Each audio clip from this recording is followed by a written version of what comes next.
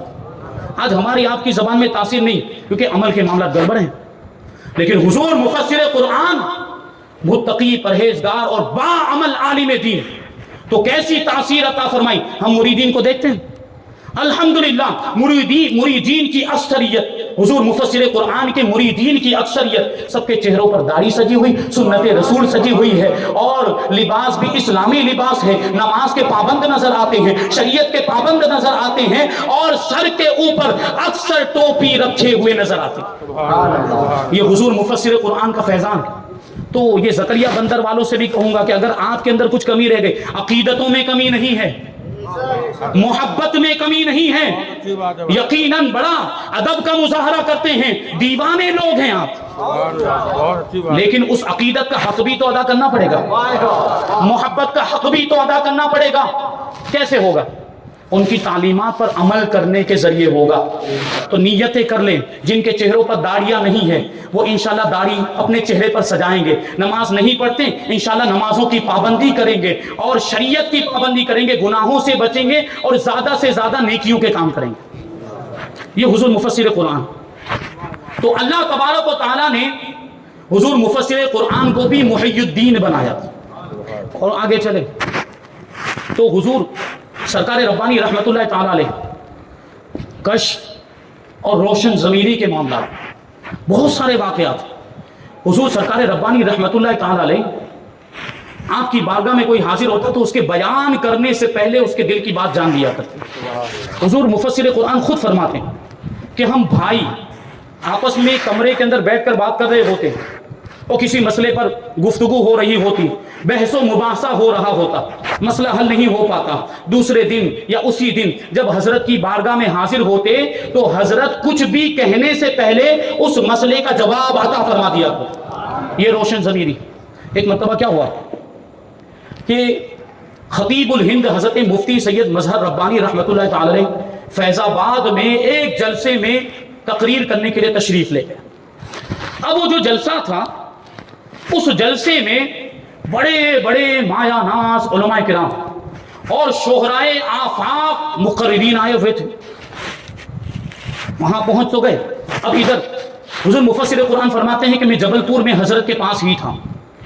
رات کے 12 بجے میں حضرت کے کمرے کے پاس سے گزرا تو میں نے کیا دیکھا کہ حضرت مصلی پر خاموش بیٹھے ہوئے ہیں اور متفکر نظر آتے ہیں، فکر مند نظر آتے ہیں۔ تو میں حضرت کے پاس گیا اور میں نے وجہ پوچھی کہ حضرت متفکر نظر آتے ہیں، فکر مند نظر آتے، وجہ کیا ہے؟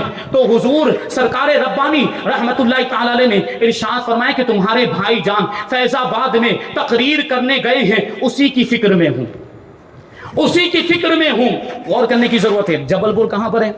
ایم پی کے اندر، فیض آباد یو پی میں، کتنا فاصلہ، سینکڑوں کلومیٹر کا فاصلہ ہے۔ اور حضور سرکار ربانی رحمت اللہ تعالی علیہ جبل پور میں بیٹھے ہوئے ہیں اپنے مصلی پر، اور حضور مفسر قرآن سے ارشاد فرماتے ہیں کہ تمہارے بھائی جان مظہر ربانی فیض آباد میں تقریر کرنے کے لیے گئے، اسی کی فکر لاحق ہے۔ حضور مفسر قرآن فرماتے ہیں کہ میں نے اس کو توجہ خاص سمجھا، میں خاموش ہو گیا، آگے کوئی بات نہیں کی، میں سمجھ گیا کہ یہ خاص توجہ ہے، اور حضور سرکار ربانی وہاں کا پورا منظر ملاحظہ فرما رہے ہیں۔ اب کیا ہوا؟ کچھ دنوں کے بعد خطیب الہند حضرت سید مظہر ربانی رحمت اللہ تعالی علیہ جبل پور تشریف، جبل پور جب آئے تو حضور مفسر قرآن نے وہاں کے حالات پوچھے کہ جلسہ کیسا رہا، تقریر کیسی رہی؟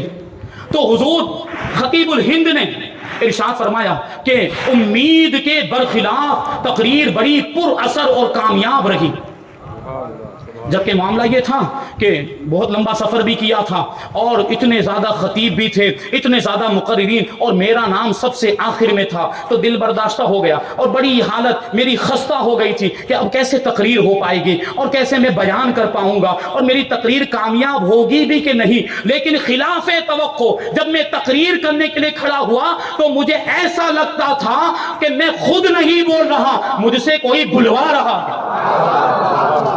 تو اب حضور مفسر قرآن نے راز کھولا کہ جس رات آپ وہاں پر تقریر کر رہے تھے، حضرت یہاں پر خصوصی توجہ فرما رہے تھے، آپ کی تقریر جو کامیاب ہوئی ہے یہ سرکار ربانی کا فیضان ہے۔ یہ روشن ضمیری جبل پور میں رہتے ہوئے اپنے صاحبزادے کے حالات کو ملاحظہ فرماتے۔ ایک اور واقعہ دیکھیں، ایک مرتبہ حضور مفسر قرآن اور خطیب الہند مفتی سید مظہر ربانی رحمت اللہ تعالی علیہ، ان دونوں نے اپنی ایک قیمتی چیز حضور سرکار ربانی رحمت اللہ تعالی علیہ کے پاس رکھوا دی، ضرورت نہ ہونے کی وجہ سے، لیکن اتفاق اور کچھ دنوں کے بعد اس چیز کی ضرورت پڑ گئی، تو اب مانگے تو کیسے مانگے؟ اب حضرت سے وہ چیز واپس لے تو کیسے لے؟ شرم آ رہی تھی کہ کیسے کہیں۔ بہرحال آپس میں مشورہ کیا اور یہ طے پایا کہ چچا جان مصور معرفت حضرت سید صوفی ربانی رحمت اللہ تعالی علیہ کے ذریعے سے پیغام پہنچایا جائے۔ اب یہ طے ہو گیا، کمرے کے اندر آپس میں یہ گفتگو ہو رہی تھی۔ حضور مفسر قرآن فرماتے ہیں کہ میری زبان سے بے ساختہ یہ جملہ نکلا کہ ہم اگرچہ یہاں بات چیت کر رہے ہیں لیکن ہمارے حضرت تو روشن ضمیر ہیں، ہم جو کمرے میں اکیلے میں تنہائی میں باتیں کرتے ہیں ان باتوں کی اطلاع بھی حضرت کو ہو جاتی، اور بالکل ویسا ہی ہوا۔ اب کیا ہوا؟ فجر کی نماز کے بعد حضور مفسر قرآن فرماتے ہیں کہ حضرت نے مجھے بلایا۔ اب جیسے ہی حضرت نے مجھے بلایا تو وہ رات کا پورا منظر اور رات کو جو ہماری گفتگو ہوئی تھی وہ میرے ذہن میں گردش کرنے لگی۔ حضرت کی بارگاہ میں حاضر و سلام جواب ہوا۔ حضرت نے ارشاد فرمایا اپنے بھائی جان کو بلا لاؤ۔ کیوں بلائیں؟ بات کس کی ہوئی تھی؟ دونوں بھائیوں کی ہوئی تھی، دونوں بھائیوں کی بات ہوئی تھی۔ اپنے بھائی جان کو بلا لاؤ۔ حضور مفسر قرآن کہتے ہیں میں گیا اپنے بھائی جان کے مکان پر، اور بھائی جان کا معمول یہ تھا کہ وہ فجر کی نماز کے بعد اپنے مکان کی چھت پر ٹہل ٹہل کر وظیفہ کیا کرتے تھے، ذکر و اذکار کیا کرتے۔ میں نے نیچے سے ہی اشارہ کیا کہ حضرت نے آپ کو بلایا ہے۔ حضور خطیب الہند نیچے تشریف لائے اور دونوں نے آپس میں ایک دوسرے کو دیکھا۔ حضور خطیب الہند بھی مسکرائے اور حضور مفسر قرآن بھی مسکرائے۔ حضور مفسر قرآن نے حضرت خطیب الہند سے کہا کہ اتقوا فراست المؤمن فإنه ينظر بنور اللہ، کہ مومن کی فراست سے ڈرو، وہ اللہ کے نور سے دیکھا کرتا ہے۔ یقیناً ہمارے حضرت کو ہماری باتوں کا پتہ چل گیا ہے، ہماری جو رات میں گفتگو ہوئی ہے اس پر اطلاع ہو گئی۔ حضرت نے اپنے کشف کے ذریعے سے اور روشن ضمیری کے ذریعے سے ہماری ساری باتوں کو جان لیا ہے۔ اب کیا کہتے ہیں کہ چلیے دیکھیے، جہاں پہنچتے ہیں حقیقت واضح ہو جائے گی۔ تو یہ دونوں شہزادے حضور سرکار ربانی رحمت اللہ تعالی کے مکان پر پہنچے۔ ابھی دستک دینا چاہتے تھے کہ دروازہ خود بخود اندر سے کھل گیا۔ دیکھتے کیا ہے، کھولنے والا کوئی اور نہیں بلکہ خود سرکار ربانی تھے۔ اب یہ بھی تو دیکھنے والی بات، دروازہ بند ہوتا ہے، باہر کون آیا نظر آتا ہے؟ دروازہ خود ہی کھول رہے ہیں، پتہ چل گیا ہے کہ دونوں شہزادے آ چکے ہیں اور دروازہ کھول دیا۔ اور جب حضور مفسر قرآن اور خطیب الہند سید محمد مظہر ربانی رحمۃ اللہ تعالی علیہ حضرت کی بارگاہ میں پہنچے، سلام کیا، حضرت نے جواب دیا، اور ابھی کچھ بھی گفتگو نہیں ہوئی کہ حضور سرکار ربانی رحمۃ اللہ تعالی علیہ ارشاد فرماتے کہ لو اپنی امانت واپس لے جاؤ۔ امانت کے تعلق سے فکر مند تھے، حضرت نے بغیر کچھ کہے امانت عطا فرما دی۔ یہ سرکار ربانی کی روشن ضمیری۔ اب ہم حضور مفسر قرآن کی روشن ضمیری دیکھیں، حضور مفسر قرآن کا کشف دیکھیں۔ یہ تو مریدین نے بارہا ملاحظہ کیا۔ مریدین حضرت کی بارگاہ میں حاضر ہوتے تھے کبھی دعا کروانے کے لیے، اور بیٹھتے، کبھی ایسا ہوتا نا کہ ہمت نہیں ہوتی روب کی وجہ سے، ہیبت کی وجہ سے کہ پیر صاحب ہیں، تو حضور مفسر قرآن کی بارگاہ میں لوگ حاضر ہوتے تھے اور دعا کروانے کے لیے حاضر ہوتے تھے۔ ابھی دعا زبان پر نہیں آتی تھی کہ حضور مفسر قرآن ان کے دل کے حالات کو جان کر بالکل وہی دعا فرما دیا کرتے۔ بس اوقات یہ چیز دیکھی ہے لوگوں نے اور ملاحظہ بھی کیا، اور ایسا ہوتا تھا اکثر آپ کی بارگاہ میں علماء بھی آتے تھے۔ حضور مفسر قرآن کی بارگاہ میں علماء الجھنے لے کر آتے تھے اور مسائل لے کر، جو مسئلہ حل نہیں ہو رہا ہے ایسا مسئلہ لے کر آتے تھے، اور کبھی کوئی مشکل لے کر آتے تھے، کبھی کوئی پریشانی لے کر آتے تھے۔ حضور مفسر قرآن کی بارگاہ میں آ کر بیٹھتے، اور کبھی کبھی اب جب گفتگو چل رہی ہوتی تو خاموشی کے ساتھ تھوڑی دیر تک وہ بیٹھے رہتے تھے۔ ان کے دل میں سوال ہے، ان کے ذہن میں سوال ہے، اور ان کے ذہن میں وہ الجھن ہے۔ حضور مفسر قرآن جب گفتگو فرماتے تھے تو بسا اوقات وہ جو سوال ذہن میں رکھ کر آئے تھے ان کے بیان کرنے سے پہلے حضور مفسر قرآن کی گفتگو میں ان کو اس سوال کا جواب مل جایا کرتا تھا۔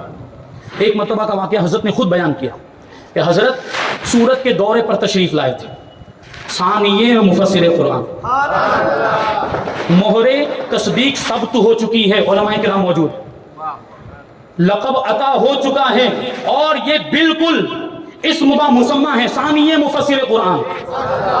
نعرہ لگے گا، ثانیہ مفسر قرآن، ثانیہ مفسر قرآن۔ ہم بات کر رہے ہیں ثانیہ سرکار ربانی کی، اور یہ ہے ثانیہ مفسر قرآن۔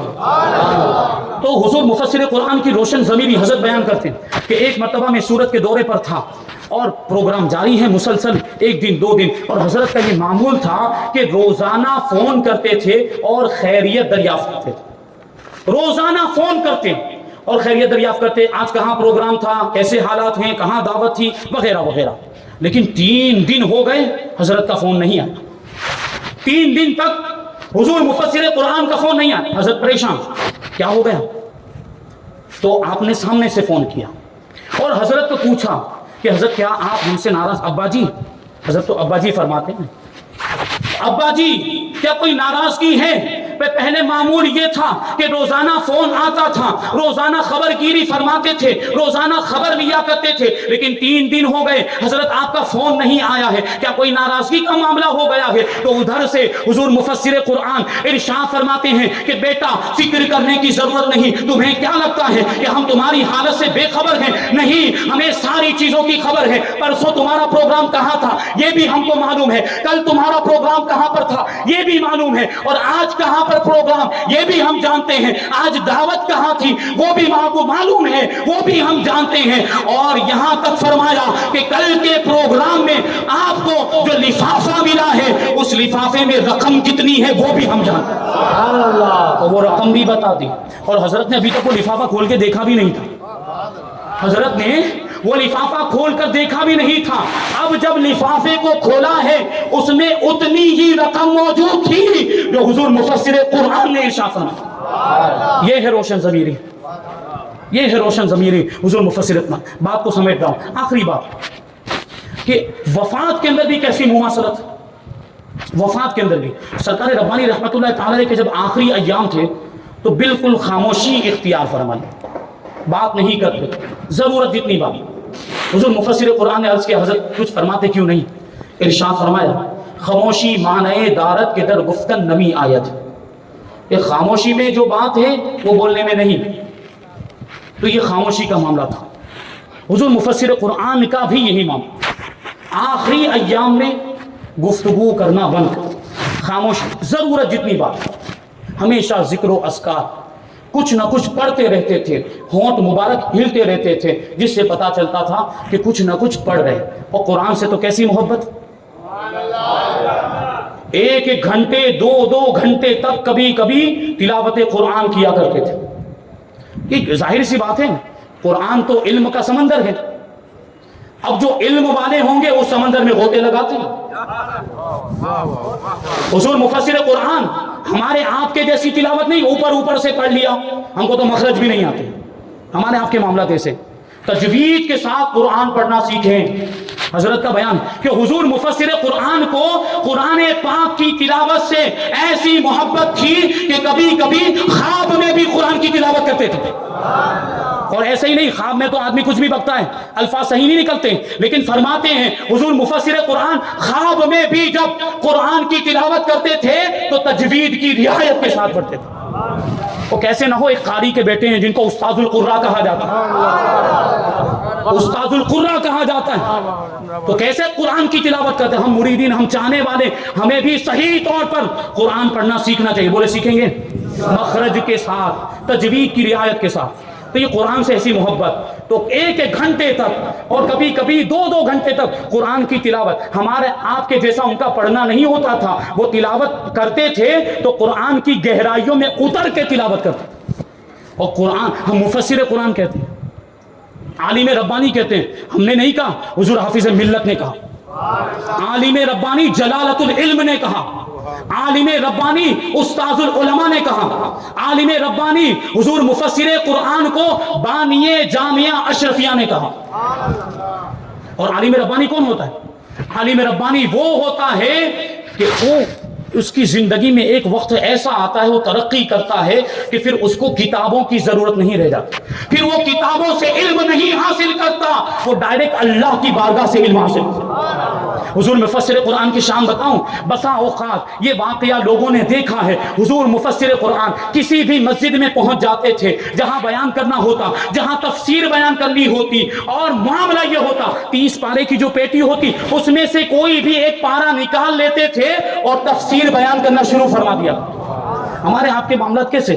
ہمیں اگر تفسیر کرنی ہو نا تو ہمیں خوب مطالعہ کرنا پڑتا ہے، خوب تیاری کرنی پڑتی ہے، اور پھر اتنی ساری تیاری کے باوجود جب ہم تفسیر کرنے کے لیے کھڑے ہوتے ہیں تو پھر بھی وہ کتاب سامنے رکھنی پڑتی، تفسیر کی کتاب سامنے رکھنی پڑتی تھی۔ لیکن یہ حضور مفسر قرآن ہے، ان کو کتابیں دیکھنے کی ضرورت نہیں، اللہ کی بارگاہ سے علم عطا ہوا۔ بہرحال بات کہاں سے کہاں پہنچ گئی، حضور مفسر قرآن بیان کرتے ہیں کہ آخری ایام تھے، حضور سرکار ربانی رحمت اللہ تعالی علیہ، آخری دن ہے، اور اگلے دن حضور سرکار ربانی رحمت اللہ تعالی علیہ کا وصال ہو گیا۔ لیکن دیکھیں معمولات سلسلہ ربانیہ کی کیسی پابندی، کیا ہوا؟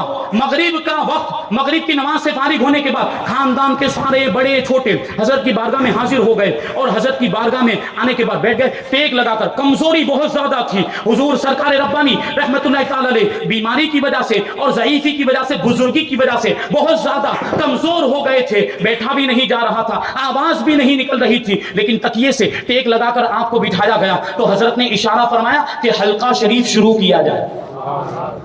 یہ آپ جو سلسلے کے معمولات ہیں نا، اس کو معمولی نہ سمجھے، معمولات کو معمولی نہ سمجھے، بڑی برکتیں ہیں، بزرگوں نے پابندی کر کے دکھایا ہے، آپ بھی پابندی کریں، برکتیں ملیں گی۔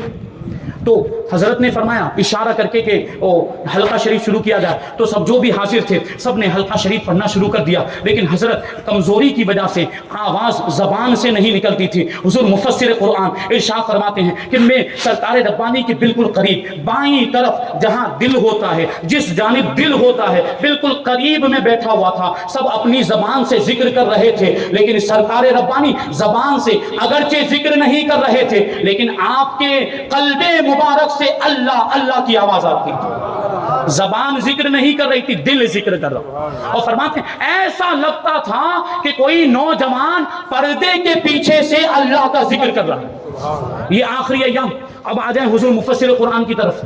حضور مفسر قرآن کے آخری ایام، اب جب آخری دن تھا 15 اپریل اور 2019 کا جو دن تھا، حضرت فرماتے ہیں کہ ہم نے دیکھا کہ حضور مفسر قرآن کے ہونٹ ہل رہے ہیں، یعنی حضرت کچھ پڑھ رہے ہیں.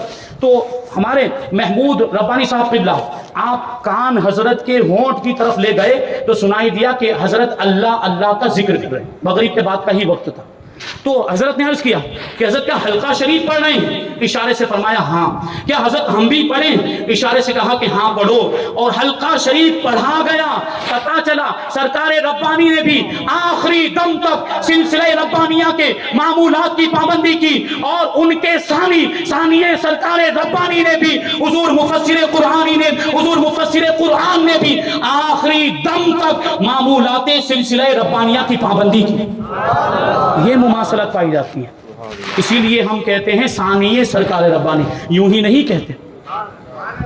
اللہ تبارک و تعالیٰ نے وہ مقام و مرتبہ اور ایسی تربیت بھی فرمائی تھی. حضور سرکار ربانی نے ایسی تربیت بھی فرمائی تھی. وہ شعر ابھی آپ نے سنا کہ غازی کا نہ کیوں ہو رتبہ، غازی کا نہ رتبہ کیوں پھر عرش سے بالا ہو، اسرار الہی کا گنجینہ ہے سینے میں. اسرار الہی کیا مطلب؟ اللہ تبارک و تعالیٰ کے رازوں کا خزانہ غازی ربانی کے سینے میں ہے. اور جس کے سینے میں اللہ کے رازوں کا خزانہ ہوتا ہے وہ اللہ کا ولی ہوتا ہے. حضرت نے اگرچہ عزیزی کے طور پہ عرض کیا حضرت میں اس کے لائق ہوں، لیکن ولی را ولی میں شناسا، ولی کو ولی پہچانتا ہے. سرکار ربانی نے غازی ربانی کو پہچان لیا تھا کہ یہ ولایت کے مرتبے پر فائز ہو چکے. اسی لیے تو فرمایا اسرار الہی کا گنجینہ ہے سینے میں. یہ ایک ولی. اور پھر اپنی تربیت پر بھی تو اعتماد تھا. تربیت ایسی فرمائی تھی تو پھر وہ مرتبہ تو ملنے ہی والا تھا. یہ شان ہے. اور وہی حضور مفسر قرآن، ان کے شہزادے، ان کے نائب، ان کے خلیفہ ہمارے درمیان تشریف فرما ہے. حضرت تو ہمارے درمیان سے رخصت ہو چکے، لیکن حضرت کے فیضان کا سلسلہ اب بھی جاری ہے. ہمارا یقین، ہمارا عقیدہ کہ حضور مفسر قرآن کا فیضان چھما چھم بارش کی طرح ہم پر برس رہا ہے. اور پھر شہزادوں کی صورت میں بھی تو فیضان جاری ہے. شہزادے، اور یہ تو انتخاب مفسر قرآن ہے. اور ابھی میں نے پوسٹر کے اندر ایک لقب پڑھا، محمود العلماء. دل خوش ہو گیا. محمود العلماء کا مطلب کیا ہوتا ہے؟ کہ علماء بھی جس کی تعریف کریں. محمود کا مطلب یہ ہوتا ہے جو قابل تعریف ہو، جو قابل تعریف. یقیناً ہمارے حضرت اس لقب کے سچے مصداق ہیں، محمود العلماء. اور اگر اس کو آپ مانیں کہ اضافت الصفت الی الموصوف کے قبیل سے ہے، یہ اضافت الصفت الی، یہ گرامر والی بات آ گئی، تو اس کا مطلب ہو جائے گا العالم المحمود، یعنی ایسا عالم جو قابل تعریف ہو. یقیناً ہمارے حضرت قابل تعریف. یہ انتخاب حضور مفسر قرآن، یہ آل رسول بھی ہیں، یہ نائب رسول بھی ہیں. اور ہمیں تو لوگوں نے بتایا حضرت کی پابندی، شریعت کی پابندی اور نمازوں کی پابندی ایسی کہ عصر کی سنتیں بھی نہیں چھوڑتی. ان کی قدر کریں. آج کامل پیر ڈھونڈنے کو بھی نہیں ملتا. دن میں چراغ لے کر نکلیں گے نا تب بھی نہیں ملے گا. ایسے ایسے نقلی پیر، بناوٹی پیر مارکیٹ میں آ گئے. ڈپلیکیٹ پیر آ گئے. اور ہمارے حضرت الحمدللہ جامع شرائط پیر ہیں. اعلیٰ حضرت نے جو 4 شرطیں لکھی، ساری شرطیں حضرت میں پائی جاتی. سنی صحیح العقیدہ ہونے میں شک ہے؟ ہزاروں کو سنی بنایا ہے. پہلی شرط. اور اتنا علم رکھتا ہو کہ کتابوں سے مسائل نکال کر اپنے مریدوں کو بتا سکے کیا بتاتے ہیں. دوسری شرط. اور سلسلہ حضور پاک صلی اللہ علیہ وسلم تک پہنچتا ہو بغیر کسی انقطاع کے. اور شجرہ تو سنا ہی دیا میں نے. یہ شان. اور آخری شرط کہ فاسق معلن نہ ہو. حضرت کی شان، شریعت کی پابندی یہ ہے کہ خلوت اور جلوت میں ایک ہی معاملات. خلوت اور جلوت میں ایک ہی معاملات. جو عمل لوگوں کے سامنے وہی عمل تنہائی میں. لوگوں کے سامنے بھی شریعت کی پابندی، تنہائی میں بھی شریعت کی پابندی. دور والوں نے بھی اور قریب والوں نے بھی حضرت کا کوئی عمل خلاف شریعت نہیں دیکھا ہوگا. تو یہ ایسے پیر ان کے دامن سے وابستہ ہو جائیں اور ان کی نصیحتوں پر عمل کریں، حضور مفسر قرآن کی تعلیمات پر عمل کریں، کیونکہ یہ بھی تو وہی بتاتے ہیں جو حضور مفسر قرآن کی تعلیم، کیونکہ ان کی تربیت کس نے کی؟ ان کی تربیت حضور مفسر قرآن ہی نے تو کی۔ یہ جو بتائیں گے وہ مفسر قرآن کی بات ہے بیٹا ان کا، تو ان کے دامن سے وابستہ ہو جائیں تو دنیا بھی سنور جائے گی، اور ایک آلِ رسول سے محبت کرنے کی وجہ سے آخرت بھی سنور جائے گی۔ وما علینا الا البلاغ۔ السلام علیکم۔ سبحان اللہ سبحان اللہ سبحان اللہ مدلل سبحان اللہ۔ یہ مفتی صورت مفتی سلیم مصباح